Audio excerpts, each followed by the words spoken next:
go. Welcome, everybody, to tonight's episode of Reinvention Conversations from the Front Porch, episode 22 with Stephen Coakley. He is Chief Operating Officer of Babel Street. And this program is brought to you by Reinvention Works, which is the destination for all things reinvention, designed to empower people and businesses to take control of their next future with tools, networking, and resources. And of course, these conversations are meant to inspire, instruct, inform, and educate you on your reinvention journey.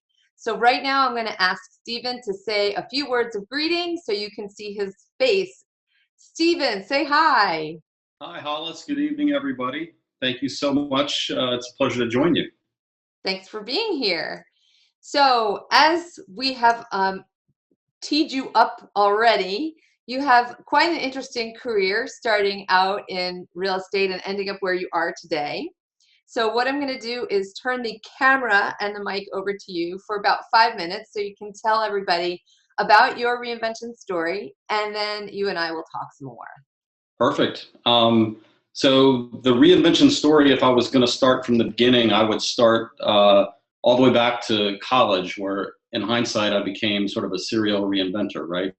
I applied to college as a computer science wannabe, and I think a computer science major wrote the letter back to me that said, "We are sorry to inform you," is how the letter started. And so I want to know how many people threw the letter away at that point, that we didn't admit you into the computer science program, but we're happy to have you come to the university, where I ended up being an English major. So reinvention number one. But then I became a college dropout because I entered the work world, which is sort of a convoluted story, and maybe a little touch of arrogance, which I've been accused of before, where I saw people making money and I thought, gosh, that doesn't look too hard. So Reinvention 2, I got into the real estate business, but not in sort of the traditional way. I worked for what was called a real estate asset management firm. And so we worked for banks and helped them get rid of their foreclosed properties. And so I was managing hundreds and hundreds of properties all over the country and wheeling and dealing and selling them. And I was like 20 years old or 21 years old. So serendipity, which has played a big role in lots of my reinventions, played a part early on there. And the woman I was working for spun out into her own company, and I became her sort of right-hand person for a couple of years. And then she got divorced, and the business got sort of tied up in that. And I started to look at doing something else on my own. That was the first time I really thought about being on my own. And I was probably about 23. But I realized that probably not a lot of people were going to fund or otherwise help a 23-year-old get started. Keep in mind that that's long ago, and it's not like today where, young people are given, millions of dollars by a VC to launch some crazy idea. But so reinvention number 3 was I went to work for a gentleman who I was introduced to by a mutual friend, and he gave me a desk and a phone, and I really got to build my own business or department really under his tutelage. He was a smart guy, and I started to build an asset management company just like I had been at previously, but the market changed and it sort of caused another reinvention, and we became experts in risk and underwriting loans and things of that nature for the government. And so Reinvention 4 was sort of forced upon me because he fired me. So I'd always been, again, the entire 5 years I worked there, I'd always thought about doing my own thing, and maybe got a little too big for my britches. And so I came in one day and my office was cleaned out, and my wife was 6 months pregnant with our second. And so I started my own company, and it was called Horizon Consulting, and I had it for 17 years before I sold it. But even during those 17 years, there was a couple of reinventions along the way where we pivoted because of market conditions or something else. And so I sold that in 2012, which when we talk about the wine, that's the year I selected. And then the next reinvention was sort of the biggest reinvention and the most recent reinvention. And I went from the company that I had before was sort of it was a services company, government services, and now I'm in the text analytics business of all things. So back in computer science. well, to a large degree, I think the fact that I sort of think that way and can communicate with developers and smart guys and gals that do that kind of work, it's definitely a benefit. I sometimes feel like I'm the guy that can translate between the business function and the technical function, right? Right. And so I've ended up at Babel Street, which I've been there for 2.5 years or so, and I've never had more fun in my entire life professionally, and it's been a great challenge and a lot of fun, and we do really important work, and so we'll see what the next reinvention brings, but it's definitely been a journey. Awesome, and good timing. Yes, you mentioned the wine. So let's go there real quick because I didn't do that on the intro. I am drinking a French Beaujolais, which I think is actually a little too old for its britches. That's why I pulled it. I'm like, I think this should have been drunk already. But it's got just an open bottle laying around, I guess, yeah. But I wanted something nice and light. So it's a red, it's a light red, it's a little tart. Beaujolais is an early spring wine. It's a 2009, so that's why it should be drunk. And how about you? What are you drinking? Well, since you teed me up and you know that I'm a golf aficionado, I am drinking a Greg Norman, the Shark. Is it from Australia? It's from Australia. It's a Shiraz, so very deep red, almost purple. Yeah. Very berry with a little peppery finish, and Shiraz is definitely my favorite. And 2012 was a big reinvention, so that was my selection for tonight. Awesome, very good, and thank you for doing the honors of opening up a special year wine for a special occasion. Well, of course. So let's ask. Is that a tear that you were wiping away? No. Let me ask you. You mentioned your reinvention going all the way back to college. So, do you think reinventing earlier on in one's life kind of sets you up to be open and able to reinvent later on? Do you think the first reinventions are the hardest? Do they get easier? That's a really interesting question. So I think people are sort of, they come out of the womb, whether or not they're going to be open to reinventing, right? And so it's sort of the who moved my cheese, mentality. Some people are okay with change. I personally love change. I get bored easily. And I know people that the polar opposite of that, right? They don't like any type of change. So for me, reinventing is sort of a natural phenomenon, right? Either the market tells me I need to reinvent, or my boss tells me I need to reinvent, or my customer tells me I need to reinvent. And so I feel like I'm always reinventing, and sometimes I get it right, and maybe sometimes I don't.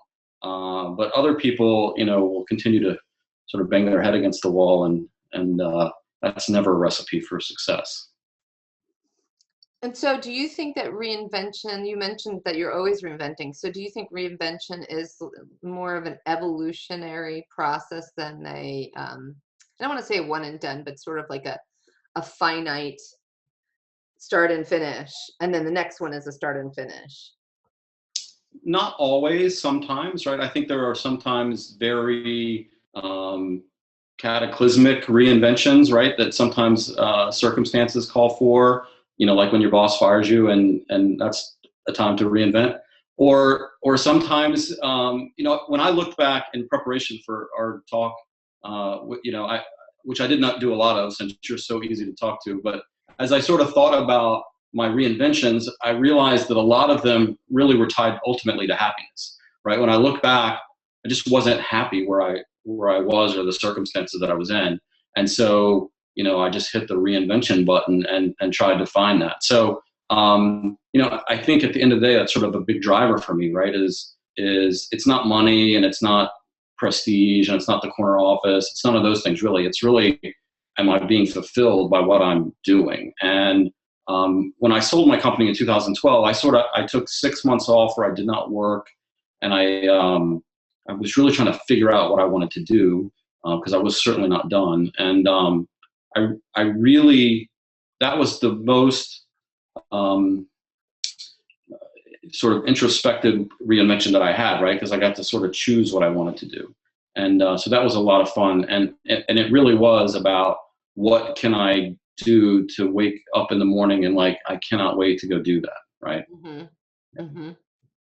Yeah, so it's interesting that you said the reinvention button, as if wouldn't it be lovely if reinvention was the Staples easy Did button, that sound too Hillary Clinton-ish, like with the you reset button? know? I wish there was like the reinvention easy button, because reinvention is definitely not Well, easy. I never said it was No, easy. you didn't. I know. I In just thought fact, about it's really, really, really hard. I mean, um, I've done a number of startups. I've done them on my own. I've done them with partners. I've been involved with startups really my whole career, and they're really, really, really, really, really hard. And I think the number one attribute of successful entrepreneurs is a lot like a Navy SEAL, right? Where the Navy SEAL goes through, BUDS training, and really what that's about is to figure out who will endure no matter what, like who will not give up on their teammates no matter what. And that's really what entrepreneurship is. It's just never ever ever quitting, because your family and your friends will tell you to quit, and circumstances will be screaming at you to quit, and your bank balance may be telling you to quit, and but those that don't quit, a lot of times that's really the difference between success and the opposite of that. right, right. And so it kind of makes me wonder, you said that your reinvention was mostly tied to your happiness, and that you've done this reinvention more than once in the entrepreneurial role. Did you reinvent to find refreshed happiness, or as I sometimes describe it as joy, or do you think of it more as like a pursuit of passion? Like something that you've said a lot is that you like working with smart people and being engaged every day. So I almost feel like that's a passion of yours. Yeah, I think I'm on my journey really is about learning. I just like to learn things. And, I have 3 children, and one of the things I've been telling them their whole lives, and which I think they probably hated when they were younger. Now they're a little older, and I think they sort of, if they don't get it, they at least appreciate it. And one of the things I've always told them is there's no such thing as failure. There's just learning, right? Mhm. And so if you really embrace that, where you don't believe that you can fail, you just got a little smarter, then that really just sort of opens up a whole new world, right? And so I think my life is very sort of compartmentalized, in the sense that I can be happy, with my family and not be professionally fulfilled. I guess it's sort of to your point about, being just looking for that passion or joy in my work. And I think that's a lot of what sort of drives me is working with really smart people, and having a purpose, right? So, you know, that those are the two things that I think are most eminent, top of the list, 1A and 1B, when you're trying to figure out what you want to do, if you have the luxury of trying to figure that out. Right. Now, I would say that you're a pretty driven person. So I think I would like to know, um, during each of your reinventions, even the time that you took off in the 6 months, um, you know, did you go any place or feel the need to have support from some place, or tools or resources? How did you figure out your next iteration? So that's a great question, as usual from you. So besides the part where I'm in my own head, which I'm in there a lot, right? Such a lonely place. It's a conversation that's going on, pretty much every waking moment. So I did a bunch of things, right? I didn't have a platform to go to like what you're trying to build, which I just think is a fantastic idea. And as I look out at the landscape, you know, the world is changing, right? And people need new skills, and they just got to reinvent themselves, right? I mean, that's the reality. So for me, I did some other things. Like, one thing I did for a couple of years, I did something called What Can I Do For You Wednesday, right? Right. You may remember that, right? And so every Wednesday I would post on my social media or wherever, what can I do for you? And so I got sort of made fun of at first. And then people started to realize that it was not a joke, and I was very consistent every Wednesday for a couple of years. And I tried to entertain every request I got that was of a serious nature, right? And the gist of them were, can you connect me to this person? Can you introduce me to this person? Can you, those types of things. And I tried to honor every single request. And what it did is it sort of forced me to network, right? In a totally different kind of way. Because I was so the company I'd had for 17 years as a government contractor, and I was just very isolated, right? I mean, and I'd sort of gotten in a very big rut in terms of who I interacted with, and I'd gotten stale myself, right? And so when I went to change, I was like, oh my gosh, I don't know that. It felt like a lot of people thought I knew a lot of people, but I really didn't. I might have, I at least I didn't know people that could help me reinvent, right? Because they were the people that were in the rut with me for and I don't mean that in a negative way by any stretch of the imagination, but so I did things like that, and I leveraged LinkedIn in a big way, and I asked people for help, right? Like, hey, can you help introduce me to this person, or and I would solicit feedback that way, and then I just I sort of, to use a politician's coined phrase, I did a little listening tour and tried to listen and what was going on, and then a lot of what would happen is I would go on job interviews for traditional big companies, and I'd come back and my wife would say, oh my God, what happened to you today? And I'd be, oh, I was on this job interview. And even if I got offered the job, I'd be like, I just can't imagine working there, right? The biggest company I've ever worked for is mine, 150 people ish. And then some days I would go off to like a pitch meeting where a bunch of young guys and gals were pitching investors, and I'd come back all energized, and my wife would be like, where were you today? And so I realized right away, this is, that's where I need to be, right? I don't want to be with the energy vampires. I want to be with the people that are just giving off positive energy all the time. And maybe when I talk about working with smart people, that's a big part of what I'm talking about, is people that just, that they're giving off that right kind of energy. We all know those, those energy vampires that, I just don't want to be around people like that. Right. So in all of this, what has been the most rewarding part of all these multiple reinventions? Well, I guess probably the really great relationships that I've built along the way. I mean, that would be a very big part of it. I'm very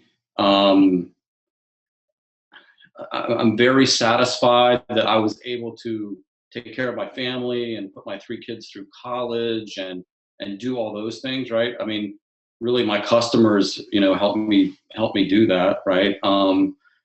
So that's very satisfying. I feel like I've learned a ton about, at the end of the day, about people, and so that's been very satisfying. So it's hard to say one thing.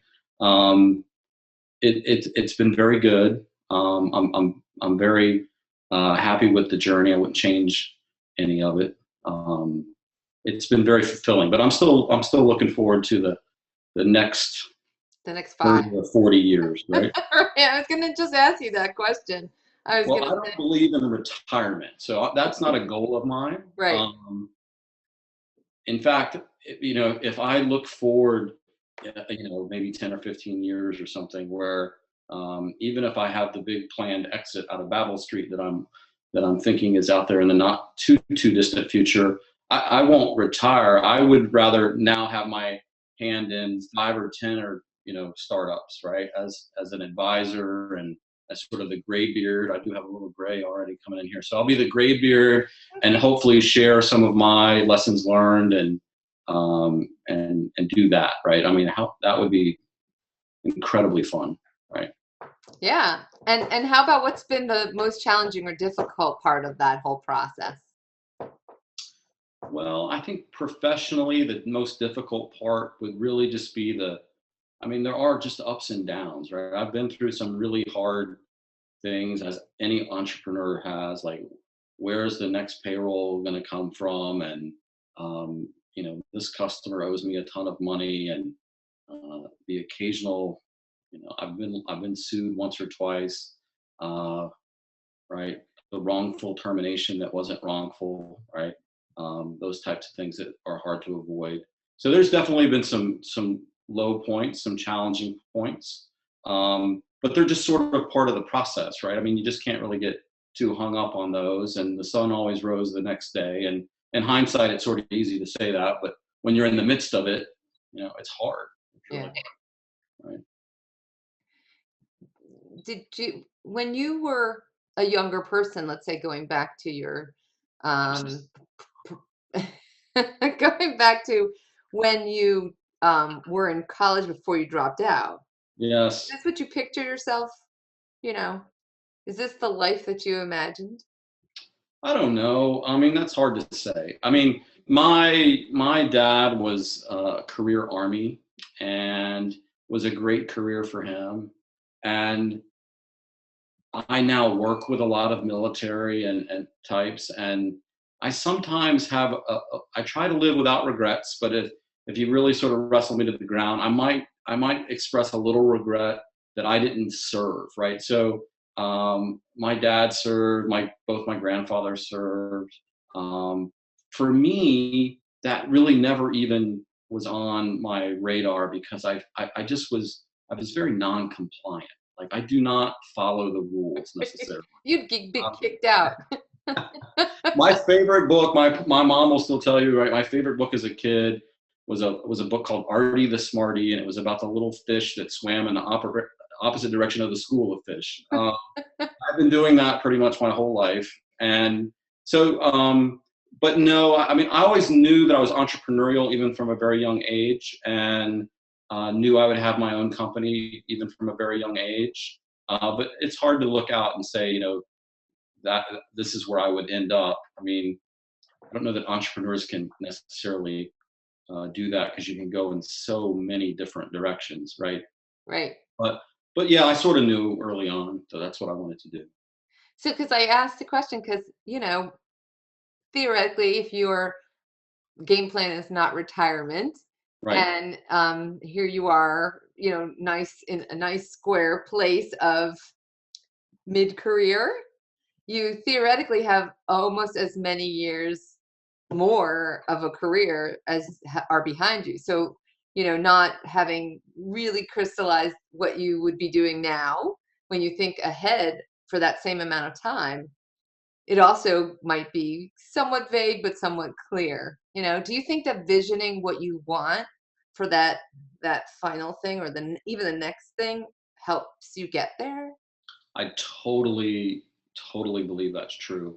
When I was younger, I can remember having very specific visions. This might sound a little crazy to some people, but I can remember being younger and having a vision of being able to see the Washington Monument out of my office window, right? Just because I wanted to be in DC. That's where all the action was.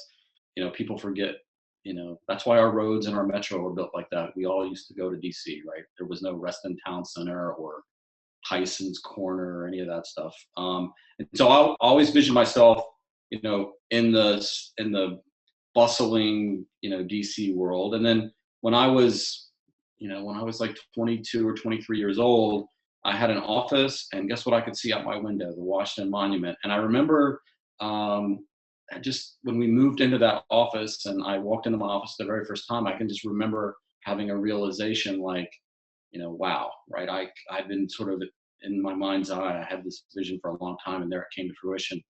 Another time I had, I don't think you can see it in the back right up here. There's a little list of, it's a page out of the Inc. magazine, where I had this vision of being in the Inc. 500.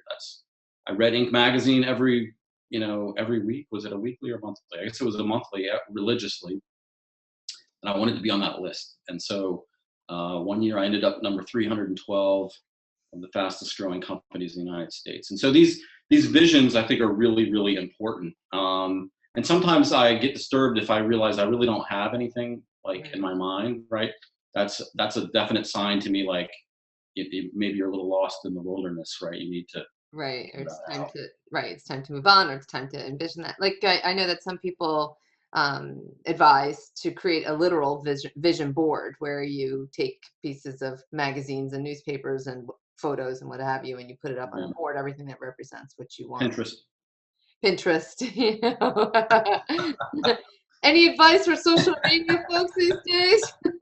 Oh, I have lots of advice for that. For sure. Yeah, I don't do those actual vision boards. I mean, I've obviously know people that do, and I've seen them, and I think, whatever works for you, right? For me, I just need to have a picture sort of in my mind's eye, right, of what that looks like. Right. And it can be very detailed, though, right? I mean, and so I think that's really, really important. And I think you mentioned before that there's really no such thing as failure. It's all about lessons learned. So what's the biggest lesson you've learned? Oh my gosh. We've sort of, my partners and I through the years have tried to reduce them all to sort of little slogans, right? Slow to hire, fast to fire, right? When somebody shows you who they are, believe them the first time.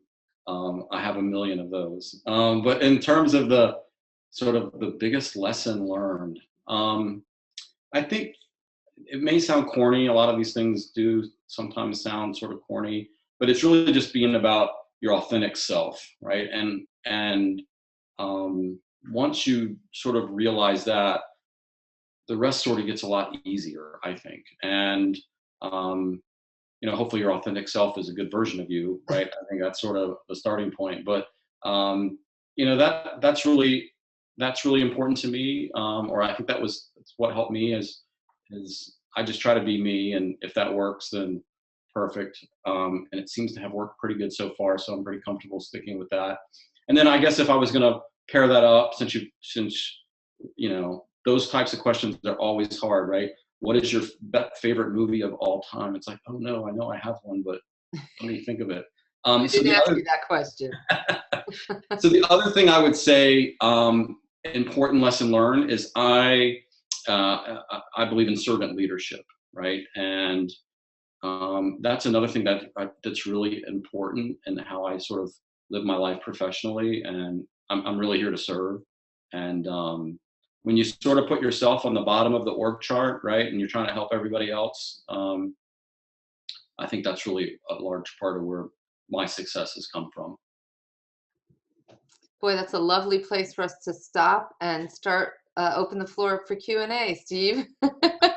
Has a half hour gone by already? I told you it goes by really fast. You are one of the won't easiest even know persons on the planet Earth to talk with, so that's why it goes by so quick. That's because you got out of your head for about 30 minutes. That may be true. So let's see if we have any questions from the folks in the audience who, I'll give them a couple seconds to type. And I have a few additional questions if we don't have any audience questions, because I didn't even get through half. Yes, I'm sure you're going to ask me some social media creepy questions. Yes. I don't have to ask you social media creepy questions. Yeah, you probably know. Unless you would like me to ask you social media creepy questions, it might be helpful for everybody to know. We do have a question. We have a question, folks. Do you think that being an army brat, following your father around from place to place, help you with your ability to reinvent so many times? That is a very insightful question. I have talked about this many times. So I wouldn't change that for the world. We moved like every 18 months or so. The thing about it is, right, whenever you move into a new place, generally if you live on post, if you're in the Army base, if you're in the Navy, whatever, everybody else is in the same boat, right? They all are on some kind of cycle too. So you're never sort of the new kid, or at least you're not the new kid for very long. But what it does is it makes you sort of a really flexible, right? You can get along with people and you make friends quick and you just adapt to situations. I know when I got a little older, like late middle school, my dad got transferred to the Pentagon, and I didn't live on post. I lived with the civilian population, and they had all been together since kindergarten, and then I came in as the new guy. That's a totally different. Right. That's hard, right? Right. But yeah, I think it definitely benefited me, and I think you see a lot of military brats that I think would say the same thing. Yeah, I mean, it's a really fascinating question, that the question of adaptability. And you mentioned earlier about coming out of the womb, either flexible or not flexible. And I ask this question of, I'll say, like, academics and experts more, because they're supposed to be the ones who know these things.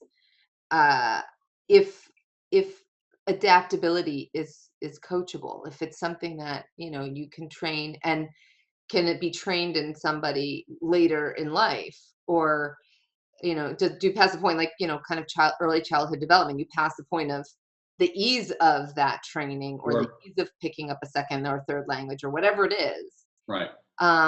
Because oftentimes when we talk on this program, one of the questions I ask is, do you think reinvention is for everybody? And I get different answers to that question. Right. um, and uh, I think a lot of reinvention is up here. Oh, And I think all of it is up there, quite honestly, right? like that's the battle. If you can't get past that one, you're not going to do the reinvention. If you pass that one, you still might not be able to reinvent, at least not in the moment, but or reinvent to exactly what you wanted it to be. But I think that's the biggest hurdle. Yeah, I would totally agree with that. I mean, can I reinvent myself to be a professional quarterback? No, right? Damn. I just don't have the arm strength anymore. But so laying You could aside do it in a Wii game. laying aside that, where it's just, I mean, there's skills I do not have, right? But in terms of, can a person learn adaptability? I would say yes is the bottom line, but they really have to want to, right? I mean, it's really the mindset of wanting to change or Right. being open to change. And sometimes people have to have a life changing event to get there, right? Exactly. Exactly. So let's see. Do you have a definition of success? Well, I think really at the end of the day, it's about happiness. I think it's definitely not money. It's definitely not title. It's definitely not things, right? I think it really is about sort of uh, happiness or joy. I like your word joy, um, and it's however you derive that. I mean, people get that different ways, and so I think ultimately, again, it may sound corny, but that's sort of my definition of success, right? If I can wake up every morning and feel pretty happy about things, then that's a successful day. So is that also the equivalent of you knowing that you've done this reinvention, like you have completed that phase of your reinvention in your case? How does one know that they have finished their reinvention? Well, I guess, because I've reinvented a few times, I guess I've known it's finished when it's time to do another one, right? Um, Sometimes that takes longer than others. When I started my company that I had for a long time, the 17 years, I had no intention of having that for 17 years. I thought it would be like 5 years and I would sell it and be done. And I sort of got comfortable after a while, and it became sort of I don't mean this in a negative sense, but it became sort of a lifestyle business. Um, it wasn't, I had reached a certain point and I was making some decent money and I didn't have to kill myself. It wasn't like I was ditch digging or something, right? So I got really comfortable. Um, and that's just not who I am, right? And it just took me a while to sort of, wake up to that fact, I guess. Right. Right. But you've earlier said that, that each one of these new iterations isn't necessarily easy. So you have to, speaking to the energy thing, you have to conjure up enough energy Oh, for to be sure. willing to This fight that last this fight. I mean, this last go around, I don't know that I would ever, at where I'm at in my life, and I've learned a lot of things, and if I was going to do a startup on my own, um, I'm a much smarter than I was a long time ago, right? But I still don't think I would do one on my own. Um, so kudos to you for doing it on your own. I don't think I would make that choice, right? Because Mine it's is just default. it's just so hard. And it's just nice to have a partner, someone you can trust, someone you can lean on. I know back in my early days, I was a member of a group, Young Entrepreneurs Organization, YEO. Um, and that was really important to me, right? Because it was a safe place to talk to peers, and you knew it was confidential, and you knew they were going through the same things, and so that was really good for me, right? That helped out a lot. Um, and so the bad thing about having partners, and I've had great partners all along the way, it's always worked out for me.